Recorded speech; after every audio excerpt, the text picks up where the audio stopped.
Do you have a Japanese tutor to help you learn Japanese, but your process you feel like is plateauing? You're not the only one. Do you feel like you're wasting money and time learning with Japanese tutor? You're not the only one. After 5 years of teaching, I have discovered three big differences between those who can benefit from hiring a tutor and those who are missing out. Keep watching this video to discover which side you're on. The last point I'm gonna make in this video will be most helpful for you, so make sure to watch till the end. First difference is the extra time spent on studying and revising. If you've already learned some other language than your native language, you will understand this point. But 1 hour lesson per week is not going to be enough. You have to believe in small steps, like even 5 minutes a day, every day, daily revision, reviewing is much more helpful than a 1 hour lesson per week. It is because we tend to forget things if there is a long period of time after remembering something. So for example, after 20 minutes, we are set to forget 60%, 70% of what we remembered 20 minutes before, which means you study 1 hour with a tutor, and if you have 1 week interval after that, you will forget almost everything you learned the week before. So that's why I keep telling my students to review, revise, and give them homework. And I tell them to do it even as short as 5 minutes a day. And I keep telling them to spend time. It's pretty much the same as learning how to play the piano. If you spend 1 hour practicing playing the piano, and if you do that 1 week after without practicing anything during the week, obviously your process is not going to be improved, not as much as you practice even 5 minutes, 10 minutes every day playing the piano. I believe those who believe in small steps are the most prone to be successful. So make sure you become that person if you want to learn any skill, not just Japanese, but any skill. By now, I hope you understand the logic of learning something. But are you still worried about if you have a right tutor? That's why I'm going to suggest that you use today's video's sponsor, Italki. Italki allows you to have personalized one-on-one online lessons. With the help of Italki teacher, you can easily ask questions and get evaluated. The platform allows you to improve your speaking and listening skills. And there are 30,000 plus tutors worldwide to choose from. And they even offer you minor languages, not just Japanese.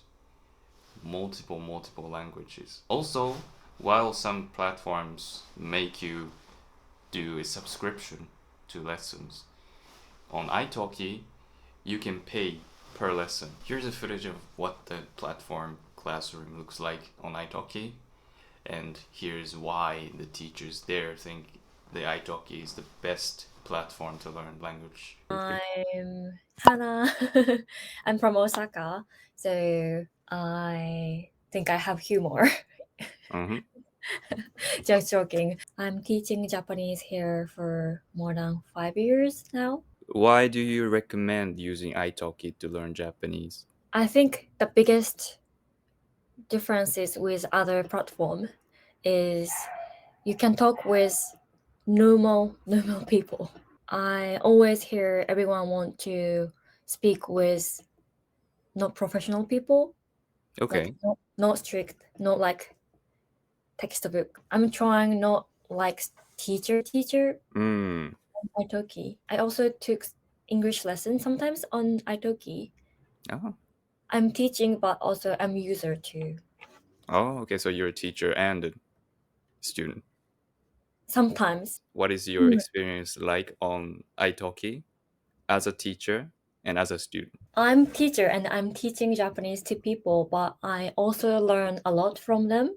It's my impression Okay. that Japanese learner is not normal in good way. They are very special in many ways and they know many things. So I'm teaching Japanese, but I also learn a lot from them.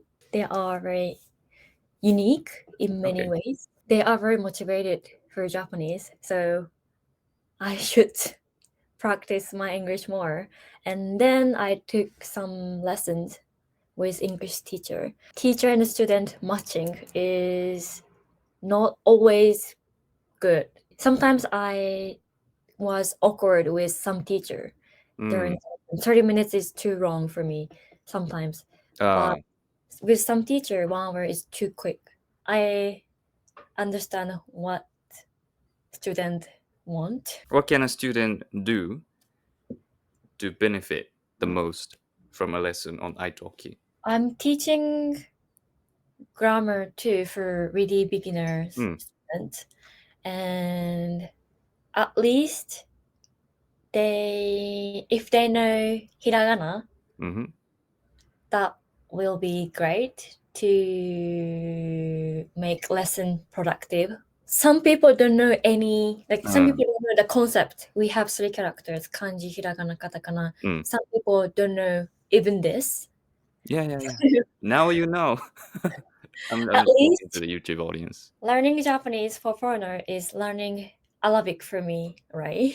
I think this is same level difficulty. I don't think this is easy things, but Mm. still trying is good for me.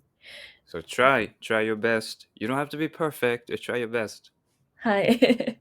お願いしま All す。right. お願いします. What do you prepare before the lesson to do the same? Maximize the learning experience A student, as a student. Yeah. if teacher gives me homework, I will try.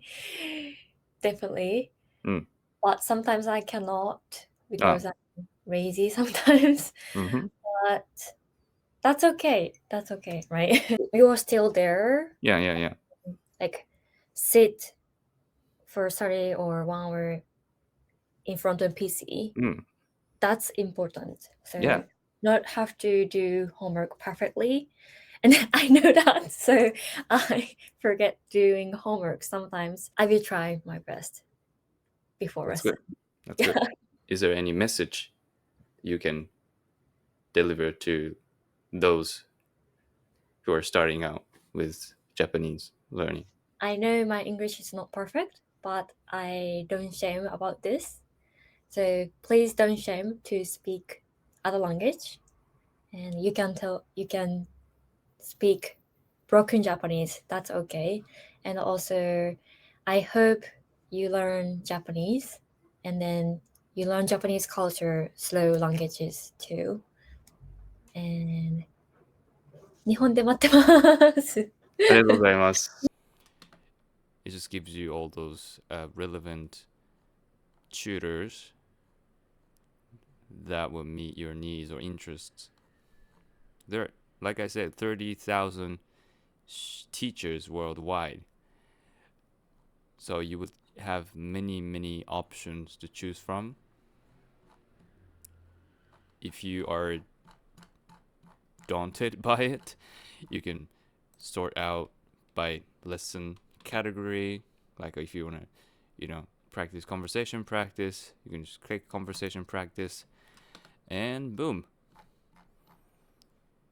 That would show those teachers who are good at teaching you conversation skills. Oh, price range, okay. Let's see. I can only afford, I don't know, 5,000 yen per lesson, or 3,000 yen per lesson. And then it's really easy to navigate, honestly. And lesson time, you just choose, okay, I'm available on Saturday and Sunday, and it shows you, okay, teachers who are available on those dates. Do you prefer native speaker or Okay, my speaking language is Japanese. There are popular languages. Like, do you prefer the teachers who speak, for example, Spanish, or I don't know, French? Teachers from like Osaka, Japan, whatever, wherever. Probably if you're watching this, probably Japan, right? And most teachers here are from Japan, so no worries. Professional teachers, community teacher, there are two ways to choose from. Professional teachers are certified teachers with wealth of experience. And community teacher, just like the Hana-san said in the interview, guide language learners with real world practice. So that's where she belongs, community tutor. And there are favorite teachers, which I haven't added anyone yet, so it doesn't show up. So let's see if I favorite person, and let's reload. There it is, favorite teacher. So that kind of saves the teacher, right? So it's really easy to navigate. Learn anytime, anywhere, using Italki. Buy $10, get $5 for free for your first lesson by using my exclusive promo code Taiki, Taiki, all capital, by clicking through the link in the description below. Disclaimer: the discounts are only eligible for first 50 users, so don't miss out on this opportunity. Now back to the topic. The second point I wanted to make is those who are benefiting from hiring a tutor ask questions and for evaluation. Nothing is more difficult than knowing yourself objectively. So those who can benefit from a tutor, they're not afraid of seeing themselves objectively, and they're not afraid of getting feedback. So they ask questions, solid questions, specific questions. When I say specific questions, I'll give you an example. I'll start with a bad example. Okay, let's pretend I'm a student and asking a tutor, how do I become fluent? How do I speak Japanese? Now, you can see why this is a bad example, because this is too vague. So, what can you say instead? Good example. I've learned up to te forms, for example. I know how to ask for something, so ask someone to do something. I know how to make requests. But now, I want to be able to say these phrases. I want to be able to, for example, to say I intend to do something, or I'm supposed to do something. So, I want to work on these things. Okay, so this sounds like it's really advanced topic, but that's something you should show up with every time you have a lesson to maximize the benefit of hiring a tutor. And if you think you know where you are at, you might be right, but you might be wrong. That's why you hire a tutor. Your tutor can see you objectively and tell you where you are exactly at. So you might think you know the te forms. You might think you're a master of te forms. But once you hold conversations, you might not be able to just take it out from your brain. You cannot probably answer the questions or make sentences right away using te forms. And I see having lessons with a tutor as double checking what level you're at, helping you see yourself objectively so that you know what next step to take. I believe that's the most effective way to use a teacher. But I'm just starting out. I have zero knowledge. Well, just be honest. You don't know knowledge. You don't know where to start. Just tell the teacher that, instead of blindly just asking, okay, how should I get fluent? I call that a passive learning, because you're expecting the teacher to do all the work for you. Teacher is just a supplement to your learning. You're the one who's learning. You're not expecting, for example, if you're playing the piano, right? If you're trying to play the piano, but if you're asking the teacher How can I get better at playing the piano?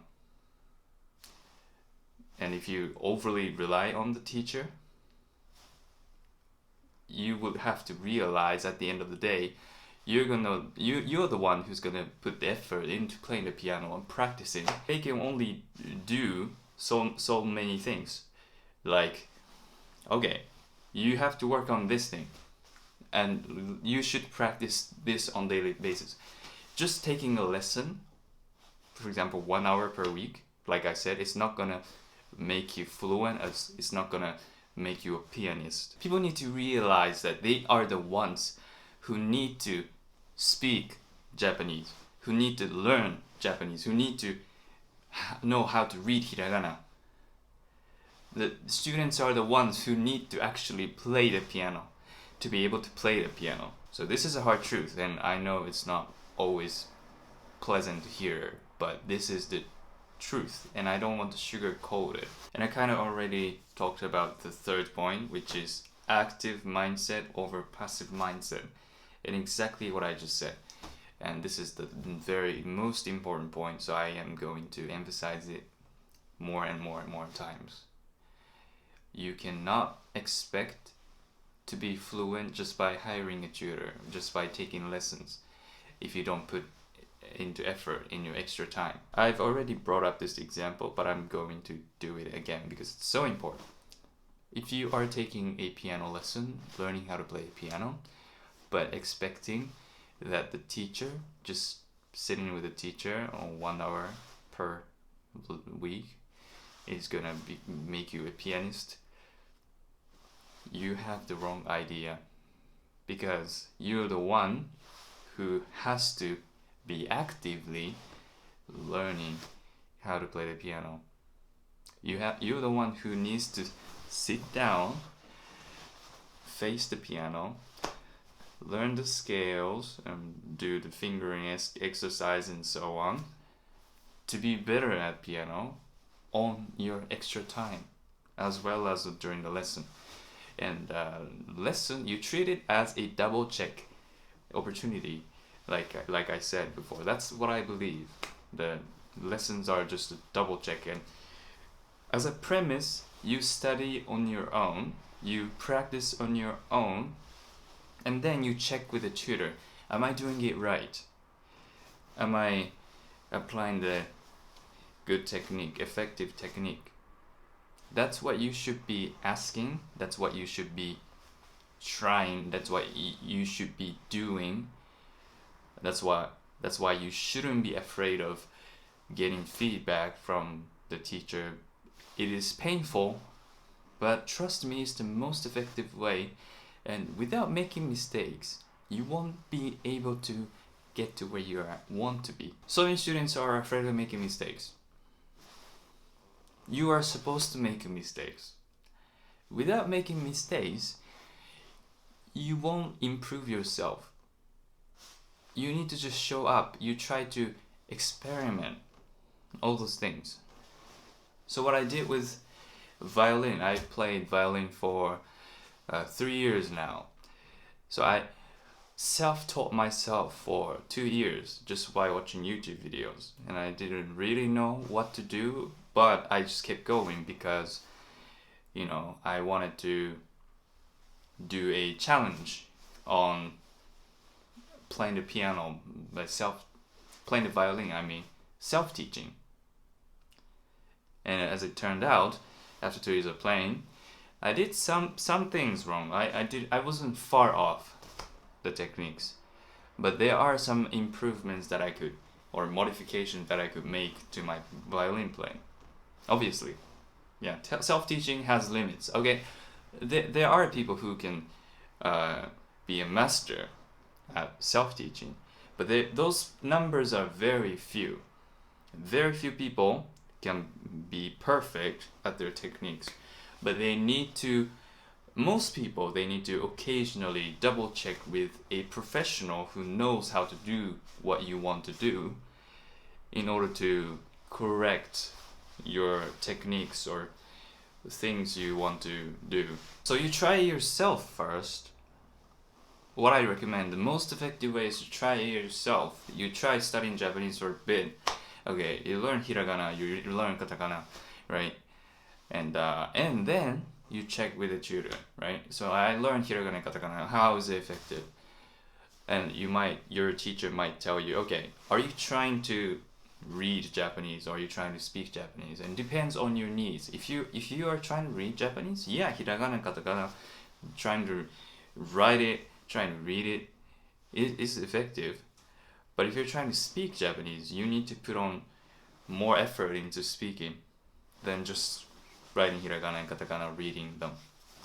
You know what I mean? You have to work on things that you want to improve. This sounds obvious, but lots of people don't really walk the talk. Think of what you will do during the lesson and try to come up with what might be useful to improve your Japanese. Okay, teachers are always prepared, right? Teachers are always prepared to teach you because they're the teachers. But you should be prepared too if you want to make the best out of the lessons you're taking. Prepare what exactly, you might ask? Well, if you want to, I don't know, travel to Japan and do a communications with the Japanese locals, or ask for directions, you know what phrases you want to learn, right? If that's the goal, right? If you want to learn Japanese for the sake of traveling to Japan and communicating with Japanese people, okay, you should probably learn how to say excuse me. You probably know how to say. You probably should know how to say how much is this, or where is something. Those things. So you try to remember those phrases, and then you practice with tutors. Like, is this how you say? Is this how you interact with people? Do Japanese people normally say this, or do they say something else? These are very specific questions that are going to help you make the most out of lessons. And then they might tell you you're wrong, they might tell you you're right, and they might even suggest other phrases that are useful for traveling. And you take notes, you practice, and then you achieve that purpose. But if your goal is to have a long-term study Japanese, the teacher might suggest, from learning the basics by using a textbook or something. So try to be as specific as you can. That's how you can make the most out of lessons. And also, don't say, I don't know. Okay? Let's say we're reading a textbook and that you come across a phrase. Let's say you understand the context. There's even an illustration describing what the dialogue is about. Most likely, you will guess what the meaning of the phrase is, because it's kind of contextually clear. You would have to guess what it means in order to be active, in order to implement this active learning, in order to be an active student. But if you just, I don't know, you're not trying to use your brain. You need to use your head by trying to come up with what this is, or guess what this is. That would maximize your learning experience, trust me, and you would benefit. You would get to the fluency, whatever you want to define it, really, really quickly. Much faster than those who are passively learning. It's like, how do I be fluent in Japanese? I don't know. You need to make mistakes. It's okay. This lessons or classrooms, I'm sure you had classrooms in your life back in school, and you had when you made a mistake, you probably were laughed at or something by students or even teachers. But in real life, numerous studies say that making mistakes is a crucial, if not essential, thing to improve one's skill. So making mistakes is a must. I don't know who said this, but if you're not making mistakes, there's a quote, if you're not making mistakes, you're not improving, you're not trying. You shouldn't be afraid of making mistakes. And if the teacher scolds at you by making mistakes, that teacher is not a good teacher. So you should switch to a different teacher, because classrooms, lessons are the place that you can make mistakes and still be accepted. Because as a teacher, we welcome mistakes. We want mistakes to be made in the classroom. Thank you so much for watching. I hope this was helpful for you. And make sure you use my exclusive promo code for Italki, Taiki, all capitalized, by clicking through the link in the description. And the reminder, the promo code, the discounts are only available for the first 50 users. So don't miss out on this opportunity. And the points I made in this video, keep them in mind, and you would have a maximized, very beneficial time and learning experience with a teacher. Good luck on your learning journey, and I will see you in the next one. Until next time.